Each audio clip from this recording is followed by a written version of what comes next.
भगवान मनीष जन्म देइचंती जेतेबेले केतेबेले दुख और केतेबेले सुख मिलिबो यह भगवान को इच्छा। दुख मिलुची बोली मन दुख न करी दुखरू बाहरिबाकू चेष्टा करिबा उचित। आसंतु से विषय रे आलोचना करिबा। दुख और मनीष ए दुहे जन्मरू जाँला। जीवन रे दुई प्रकार दुख अछि। गोटिए दुख मनीष को कष्ट दिए संस्कार एवं आउ गोटिए दुख मनीष को बदलाई दिए। फाता हेउकी मनीष जी सबु विषय को निज पाखरे रखिपारे ताकू रफ बनाई दिया जाए। दुख देवा लोक तो समस्तंकु मिलती किंतु दुख बुझुथुबा लोक केवल भाग्यवान लोकंकु मिलती।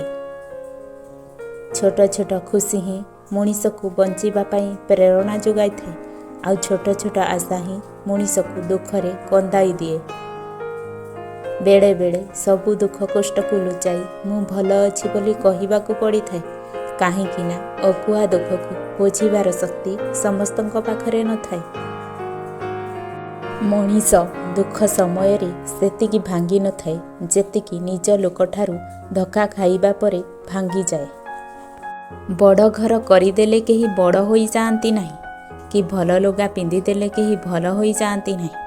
सम्मान आउ संस्कार जदि थिबो ना ताहाले सबुठारू बड़ सिए। काहाकू अनुभव करने दियंतु नाही जे तुमे हृदयरू भांगी जाइछ बोली, कारण लोके भंगा घर इटा मध्य नहीं जाती।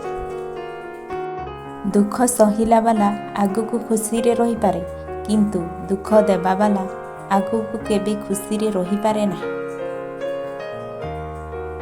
आमे आगुकू बढ़िबाकू जदि इच्छा करिबा तेबे आमको निजर दुख को भूली पर लोकंक सुखरे सुखी हेबाकू पड़िबो।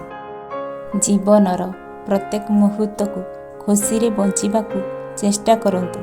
काहेकि ना प्रतिदिन संध्यारे केवल सूर्य अस्त हुए ना बरं समस्तंक जीवनर बहुमूल्य दिनटीए भी शेष होइଥାଏ। गोटिए माछर मन कथा को अन्य माछटीए बुझिपारिबो। बग को केवल खाइबा जଣା अछि। दुखीर दुख को केवल दुखी लोक ही बुझिपारिबो। अन्य मानकू केवल स्वार्थ ही देखाजिबो। जीवन एमिति एक रास्ता। तुमे दुखरे चलिले रास्ता लंबी लंबी जीव आउ हसिकी चलिले रास्ता केतेबेले सरीजिबो जଣା पड़िबो नाही। बिना शब्दरे कांदुथुबा मनीष भितरे अनेक दुख लुचि थाए।